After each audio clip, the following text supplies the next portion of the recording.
Thanks for joining me for another Blunt Business on CannabisRadio.com. Really appreciate all of you joining us. If you haven't done so, if you haven't subscribed to the show yet, please do so. Apple Podcasts or Spotify, and please rate and review the show. And of course, you can find all of our programming, CannabisRadio.com. Let's get right to our guest. You may remember on our Blunt Business program earlier this year, back in February, I spoke with Robert Hoban, chair of the cannabis practice at Clark Hill, and we went through a various number of issues, and it was also prior to the DEA's reclassification or rescheduling. Again, not descheduling, rescheduling of cannabis from Schedule 1 to Schedule 3. Now, of course, this has been the discussion ad nauseum across all the media for cannabis here and also Cannabis Radio. We're not any exception to that. But now that this change has already been made and we're going to get the final process to be laid out, the final framework to be laid out, the folks at Clark Hill granted us a couple of other distinguished attorneys for themselves to come on and join us once again so we can talk more about the areas of reclassification that are not being talked about here on the program. And here, joined by attorneys at Clark Hill, Kevin Williams and Craig Small. Kevin and Craig, thanks for being on with us. Thank you for having us. Pleasure to be here. Absolutely. Appreciate you making time to go and join us here. And so just to get some point, Craig, you are based in Denver, you're a corporate attorney, and then Kevin, you are more in the focus of international trade. But there's some areas that are very interesting in terms of what reclassification means, and that was put on your website. And first of all, let's go into what was a story that, Craig, you wrote earlier in this month of May about what's titled The Good, the Bad, and the Ugly, DEA Rescheduling Marijuana to Schedule 3. So going into this, you mentioned that, one of the primary barriers that we've had an issue for cannabis when it comes to research because of the issues that we want to go ahead and be able to further disprove any myths or any, misinformation about cannabis and the actual benefits that it has into various different normalities, whether it's PTSD, whether it's, epilepsy, whether it's cancer, whether it's weight loss, if it might be. But the thing is, we want to be able to have the research out there available, and it's always been so much a struggle. So you make a point, Craig, in the article that Schedule 3 would streamline the research process by allowing scientists greater access to cannabis for clinical studies, including health benefits and risks associated with more than 100 cannabinoids produced or derived from the cannabis plant. So we know about that. We know also about the 280E distinction now being removed so that companies can now basically write off, expenses as any other conventional business can. But there are some other areas that are pointed out here, and I want to go and point those out real quickly. First of all, we know that the change will make it where it's now being scheduled in the same way as prescription drugs like ketamine or Tylenol with codeine. But one area that is interesting to me, well, if you had to say there were 3 different areas that are not being talked about in terms of what reclassification is not being discussed, what are like the underlying factors that are not getting the headlines? If you had to pick a couple of those out, what would those be, Craig, first to you? Certainly one of the most important aspects of this, I think, is immigration law. And it's very strict standard when it comes to the green card holders or lawful citizens, people who are in the United States who don't quite have all their documentation lined up, or even if they do have a documentation lined up, that they can't participate in the cannabis industry because any infraction would have been an infraction of the Controlled Substance Act for a Schedule 1 drug. It doesn't go away when it goes down to Schedule 3, but the hope is that that'll be considered a lesser infraction and allow more people to participate in the cannabis industry, whether it's as a frontline employee or to be able to benefit from the use of cannabis. Now, one of the things I talked about recently when I was talking to Anthony Caniglio at New Lake Capital Partners on a Blunt Business episode, we were talking about the fact that now with the DEA, it's now they're going to be more involved in oversight. And one of the areas that's being brought up in the article is that they would have, or the FDA itself would actually be able to now regulate standardization. So I don't know if there's going to be any compliance issues, but again, they're just going for public comment. They're not really giving us any kind of, we're not expecting any kind of framework, much like the FDA wasn't able to do anything much when it comes to the hemp bill. It's very vague and cloudy and not much information. But the FDA now will now be involved more into cannabis, not just hemp. That tells us it's just the same route we've been at, a lot of vagueness and, what's going to be allowed underneath the radar that it's not going to be controlled or what's not going to be put under compliance. Is that an issue you also concern yourself with the fact that FDA now gets involved in this when they did such a bang-up job with the hemp bill? I think the FDA certainly tried to pass the ball back to Congress, and Congress is semi-dysfunctional, if not fully dysfunctional right now. Certainly no hopes in the next 9 to 12 months that we see some fix there. But certainly if there's some impetus for the FDA to want to change the law, every change in the milestones of towards cannabis legalization does change the framework of the conversation. And it does allow all these issues to be revisited. And whenever we can revisit an issue, then those voices can be heard again, that arguments can be made again, and hopefully this time we'll see some more progress. Rescheduling from 1 to 3 is a huge deal. It is the biggest change in marijuana law in 50 years. It may not be the biggest change that we want to see. It may not be the legalization that everyone's looking for, but it is a gigantic domino that fell, and hopefully it'll knock down more dominoes. So you mentioned the immigration issue. The other part I would think that's also been underlying that I think it talked much about is the access to research, really for scientists to be able to have more access. So what I want to figure out is, are they going to be able to get more access now to more product? Can a researcher now be able to go and grab from a cultivator or cultivate their own for the sake of research now? It doesn't no longer have to be where, it was always an issue about getting, product for research, but it was always something where it was either dry and it wasn't really the best quality because of what whatever restrictions they had on it. Is it something where you feel like we don't know what they're going to be making those ramifications for that, but the access to actual product for more research that can be used, how much more do you think there will be now because of this rescheduling? Well, I don't know the exact process as it goes to Schedule 3, but I do know with Schedule 1, in order to cultivate marijuana, you had to have a federally approved cultivation license. And I just can't imagine the federal government is proficient at cultivating marijuana any better than the entire marijuana industry that's doing it for business purposes or even personal purposes. But certainly rescheduling down to Schedule 3, I would hope would open up the ability for more federal permits to maybe be placed in the private sector. Take these people who are already cultivating marijuana using very, very strict climate control methods, the highest technology, the best processes. Every day, if you ever go into these cultivation facilities, they look like data server because everyone takes this industry very seriously. And the product is a result of a high-quality product that can be produced at a lower cost. So hopefully the federal government can start issuing some of these cultivation permits to already existing operators to take a dollar for dollar, apple for apple, marijuana bud for marijuana bud of what the consumer is consuming and actually testing that for its mouth. Now, I want to ask you, either one of you, one of the things I always wonder myself, for them to keep asking for public comment, for them to keep kicking the ball down the road, they have existing laws that are in place in terms of compliance. For hemp, they could go and apply the Cosmetics Act if they wanted to do that. For cannabis, they could be using good manufacturing practices. Pretty well standard for other institutions, for other sectors.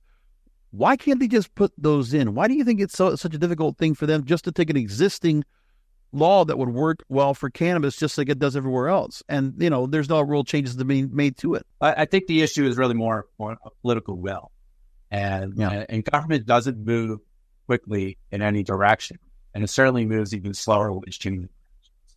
So for any particular government agency to want to make a major political shift in policy, it's going to have to come from someone higher up.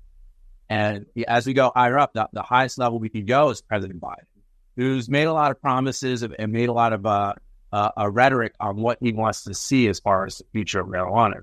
He hasn't quite delivered on everything. To his credit, he's delivered more than prior presidents, which is fantastic. But certainly, it really is going to be top-down leadership that's going to be the major change.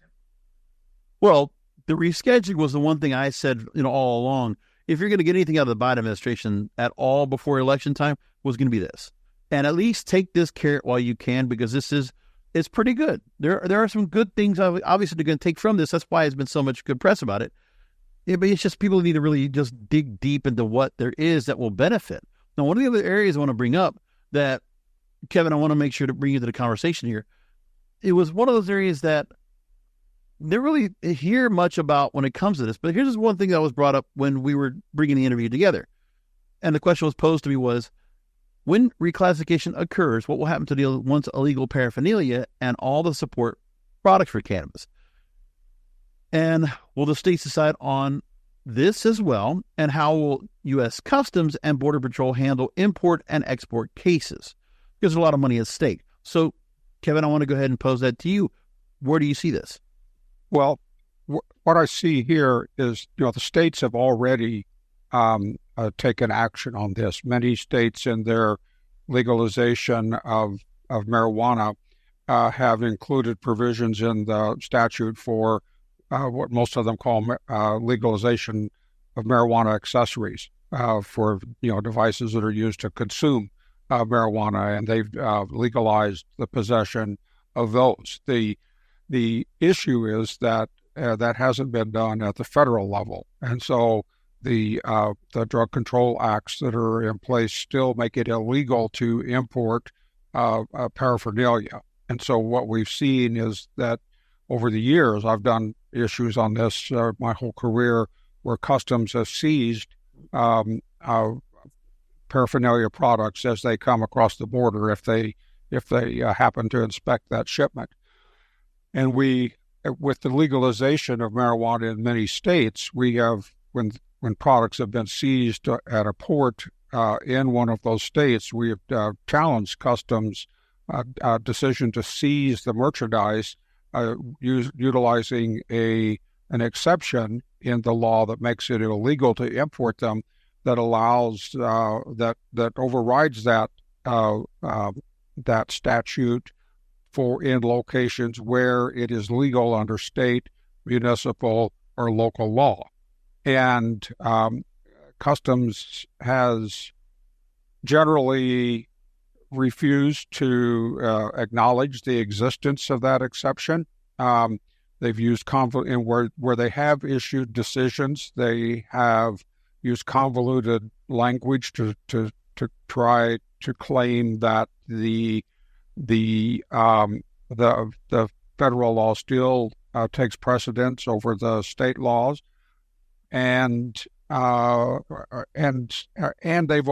just sat on the decisions. But so what? They've refused to just make a decision. They just sit on the arguments and don't make a ruling on whether the seizure was legal.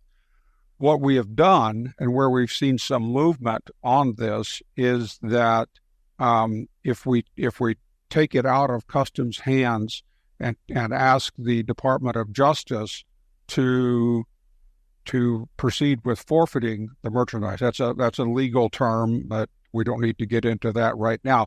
But it means that the government would take ownership of it. And in several cases, the Department of Justice has declined to proceed to forfeiture. And what that means is they said, we don't want to deal with this. Customs, give the goods back. And so Department of Justice decision not to proceed to forfeiture in these cases is a sign of the government relaxing its efforts to control the importation of drug paraphernalia. The other thing we have seen is there were two court cases that came out of state of Washington, where the Customs seized some products that were used to process marijuana, the marijuana plants, to process them into consumable products, and Customs seized them. Their counsel, actually Customs didn't seize them. They've refused to allow them importation, which is a little bit different procedurally than seizure. That allowed the importer to challenge the refusal to admit the products in the U.S. Court of International Trade, which is a special court that hears all cases related to importation. And the arguments that were made there were the same as the ones I had just laid out, that it wasn't illegal to have to possess or import this merchandise in the state of Washington due to their state statutes approving the legalization of marijuana and marijuana accessories. The Court of International Trade in both of these cases agreed with the importer and told Customs to admit the merchandise. So that's another sign that we've seen where the government is relaxing its stance on the prohibition of these imports. Stay tuned. We have more Blunt Business coming up after a short break.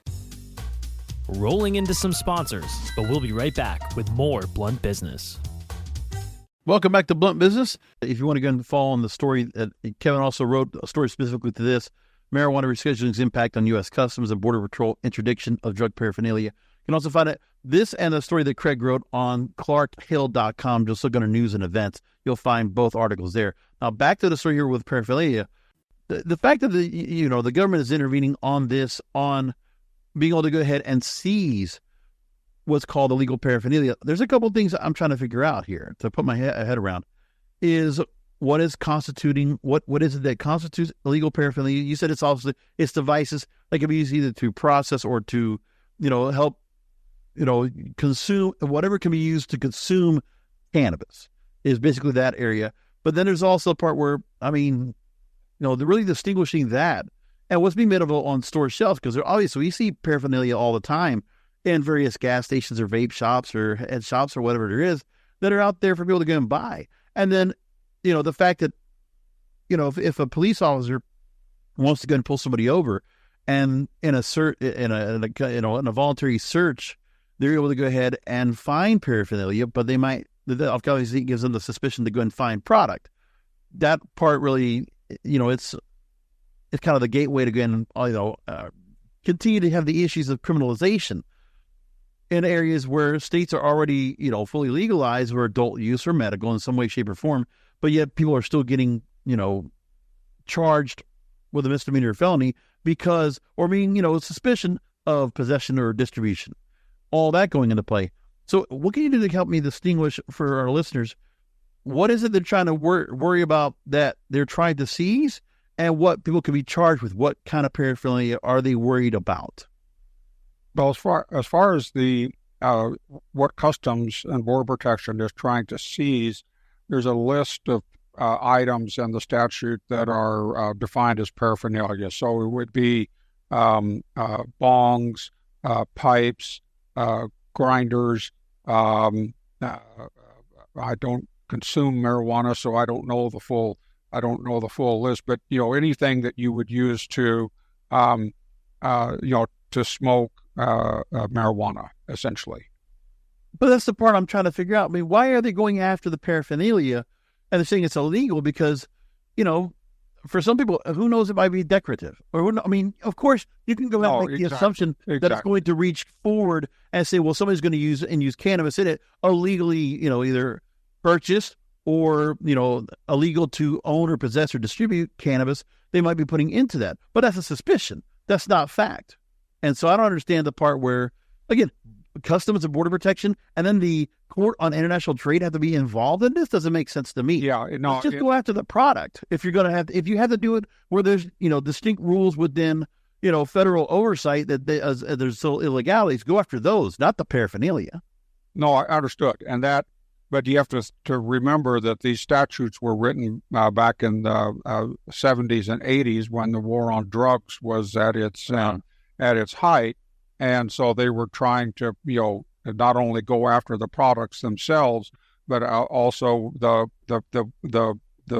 mechanisms that people were using to consume them. And so, that's how we got here. And at Customs, you find this stuff all over the place. And the fact is that Customs just doesn't have the personnel and the wherewithal to inspect every shipment that comes in. So a lot of it gets through. And so, that it's just random that a shipment would get spotted and get seized by them. Now, as far as what goes on in, when the local policeman pulls you over, that's outside my area of expertise. I'd let Craig address that if he can. I can, and that's where marijuana law gets really interesting, because as soon as you have a path to lawful use, all those paraphernalia arguments go away.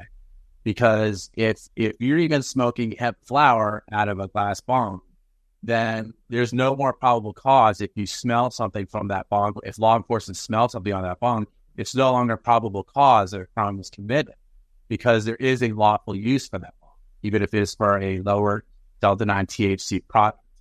So we just don't have that on a federal level, which I'm hoping that this rescheduling down to 3 might create some path towards federal lawful use of marijuana, because as soon as we can create that path and argue in court and win it in court, that all the paraphernalia arguments go away, because all of that paraphernalia can be used for a federally lawful purpose. And we don't know, and then the police officers are going to know if it's Delta 8 or kratom or some other sort of synthetic cannabinoid.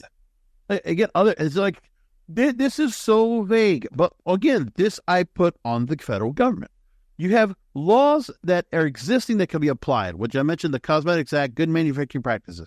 They're already regulated for other business industries. You can put those and apply those today and take that extra work off your plate. No new bills made, no new conjecture. Just apply the same standards that were put in for years.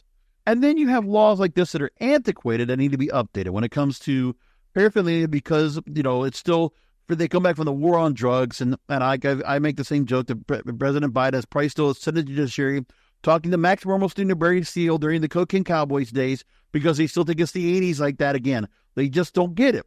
But again, out of touch federal government that, they're just not, there's no proactivity. I'm sure I'm asking for the world if that can actually happen, but it's not going to. But it's these kind of things. Yeah, go ahead. I think what we're seeing is, the administration, the executive branch is limited in what it can do based upon existing law. And they're pushing the envelope as far as they can.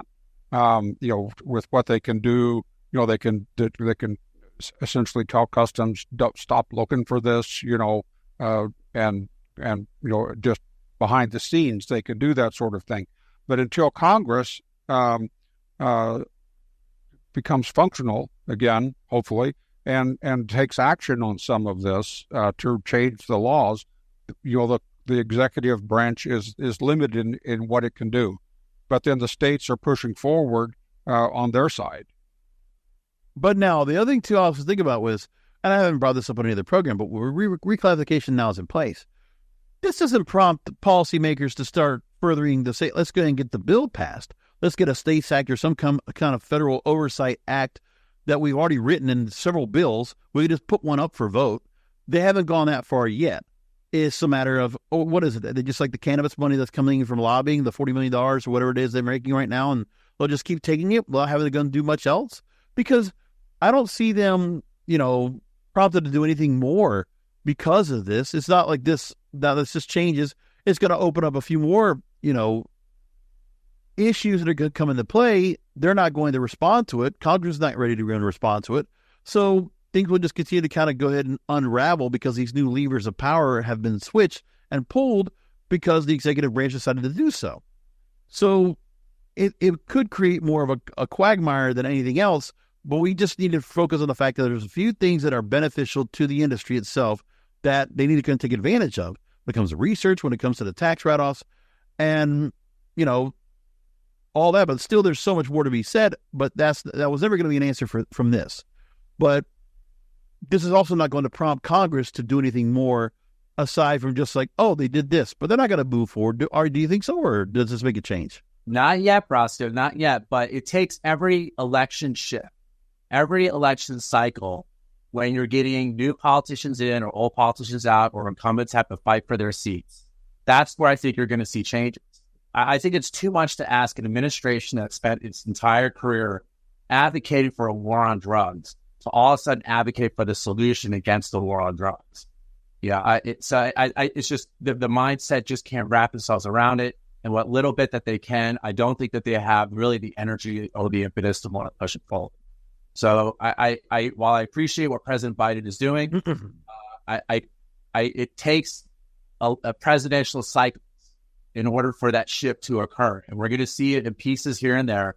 I don't know that we're going to see major legalization in the near future being, the next presidential cycle. But certainly each time that we have one of these elections and a younger generation can get themselves into political office, then we're going to start seeing more political will to change.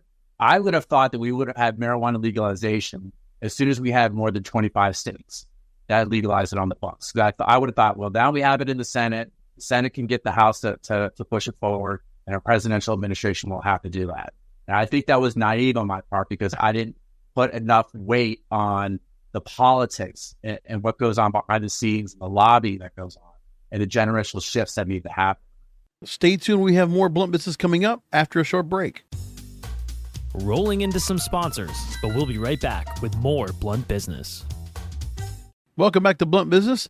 I appreciate the thought that you would think that if it was more a majority of states that you could probably get there. I mean, well, that honestly, it warrants the reason why a bill could be put up for a vote now, because you have more than half the states that are already, allowing a medical use, and then adult use is getting to the point where, it's going to be overwhelmingly in favor. I mean, you're going to see maybe not all states, but at the end of it, maybe a couple of states will be holdouts. After all, I think Texas might be one of those. Who knows? But one of the things is that as long as Big Pharma's around, Craig, I think we're just not going to, when they're spending 4 times as much than cannabis is right now, they're the ones who want to really hold back on cannabis getting moved forward. And then on top of that, as long as we have this super division right now in Congress, I think everybody can agree. Everyone in a political sense could agree. If we had one supermajority in the House and Senate, and I don't even matter who's the president on which side it is. I think if both houses of Congress, they were both supermajorities from one party to the other, then I think we could finally get to the point where a bill could be passed. And I think that's the only way it happens now, is that where there's enough and I think both sides would look at cannabis, because at least as a supermajority, you'd actually have bills that could be put up and actually be signed. Because right now, what bills are getting signed and what's being done now? Nothing. Again, and right. Congress. I think if we had something where Congress was able to go ahead and be all in lockstep of each other, and they can easily pass resolutions or motions to get the bills, the votes, then would be a different story. Would it be better for one or the other? I'm not going to talk about that, because of course, obviously, if it's one side or one or the other, there's going to be a minority or a majority of people that are not going to be happy about it, but Congress will be moving like it's supposed to. I think cannabis would be allowed to be able to move as well. Yeah. I think Americans are pretty fed up with U.S. politics, and while it certainly is a sad situation we have today, it will not last forever. Like I said, election cycles change everything. I remember when the Tea Party was the big news, and everyone was saying, how big the Tea Party is. Now they're gone. So whether you're a Democrat or whether you're a Republican, no matter what you think on this, when we see the extremists on both sides, all of that will go away someday. I just don't know when. But to get to your point about Big Pharma, yes, they have controlled conversation, and the fact everyone knows money speaks in DC, so the lobbying power is strong. But again, the optimist in me says that they've had a vice grip on the conversation for the past 40 years, and they no longer have that vice grip. The society is pushing past their abilities to limit our voices. Yep. So we see significant change on the state level because the national level wasn't going to do it. And now we're seeing change on the national level, and Big Pharma. I kind of see them as some evil out there. It may not be just them. It may not be only them. And certainly they have business interests that they're trying to protect. But the fact is they no longer control the discourse. And over time, we are chipping away at this, and we will get legalization. I have no doubt about it. It's just a matter of making sure that our voices are heard, even with this rulemaking process. I know there's going to be the feeling that if I make a comment, it's just going to go into some database somewhere and no one's going to listen to me. That may be true, but if we can get 50 million comments out there, that cannot be more. Yeah. So I certainly encourage everyone to get involved in this rulemaking process with the DEA. I would ask that you focus your comments on productiveness and So, and if you're going to present the problem, also present the solution that's within the framework of this rulemaking. If everyone just issues 50 million comments of legalize marijuana, I don't know that it's going to get the result that we. We're going to leave it there. Go ahead. Let me make one more comment, and Craig can rebut this if he chooses to. An easier path forward for the federal government may just be to say, we're going to leave it up to the states. We're not going to legalize it. We're just going to do away with all of this the drug control wars legislation. We're going to repeal all of that and then leave it up to the states to decide whether they want to legalize it or not. Yeah, the issue there is the U.S. is part of international treaties that require marijuana to be a scheduled drug. And so to take it off the schedule altogether would violate international treaties. I'm not an expert on the national treaty, and I know there are creative ways that diplomats can skirt the issue, and I just don't know the solution. Okay, that makes sense. Gentlemen, we're going to haven't ignored treaties in the past, but yeah. All right, let's go and leave it there. Gentlemen, again, website for both of you, for the law firm is clarkhill.com. And again, I would implore you, go to the news and events section to go and look for both of their articles that are featured there on the website. And for those, for either one of you that, why they should go ahead and be able to reach out to one of you specifically the areas that you cover. I know that, Craig, you specifically work in the state of Colorado, obviously a well-defined state that's gone for more than a decade of, success, and have had as the framework of the role model that many other states have gone on and gone online with their medical or adult use programs going forward. And I know, Kevin, you work in the international trade side, so obviously the area with paraphernalia and the issues that might come up with, again, the Customs Border Protection, Court of International Trade, and those areas very important. But how they should go and connect with you individually, let us know what they should do best in terms of working with your firm and working with yourselves. Certainly. Well, and yes, I am based in Colorado, but I represent clients in almost every marijuana state at some point or another, and even international. So certainly my practice to it is broader than just Colorado. The beauty of Clark Hill is we have 700 plus attorneys that handle almost any area of law that you're looking for. So we are kind of a one-stop shop for all legal needs. Certainly, I'll let Kevin speak more to his practice. I do want to give you a plug, Brosco, because I'm a longtime listener of your show. And I highly encourage if there's any listeners, this is their first time listening to the show, go back and listen to some of the older episodes, because the issues you raise and the issues you discuss, even going back to maybe 2019, 2020, are the same issues that we're dealing with in the industry today. So your discussions are spot on. Thank you very much. And it's just I'm just a spectator. I'm the person that's like kind of the backbencher, just watching from the crowd, enjoying with my popcorn. And I'm seeing all this, and I'm like, and for me, to be honest, I'm not necessarily, I don't have any business invested interest in it. I don't have a financial stake at all. Just a commentator here. But it's one of those things where I'm amazed the audience that we have that listens to this program. And, and I appreciate having the opportunity to have folks like you on to talk about this, because I look at it and I'm not here to go and play wishful thinking or, be, what's the word I'm always looking for? Positively, what was the word I always say? It was always, cautiously optimistic. That's the word we always hear. And I'm not doing that. I'm not playing happy talk. We're not doing any of that here. I want to just make the point and just do the direction of these companies. And I look at it, and this is the way I call it, the way I see it. And, I appreciate the comments. Thank you so much, Craig, for saying it. And gentlemen, thank you both for being on. Again, the website, clarkhill.com. And we'll continue this conversation. Thank you both. Again, thank you, Brosco. Craig Spano, Kevin Williams with Clark Hill. Thank you all for being on the program. Really appreciate it. Bye-bye. And thank you, listeners. We'll talk to you next time.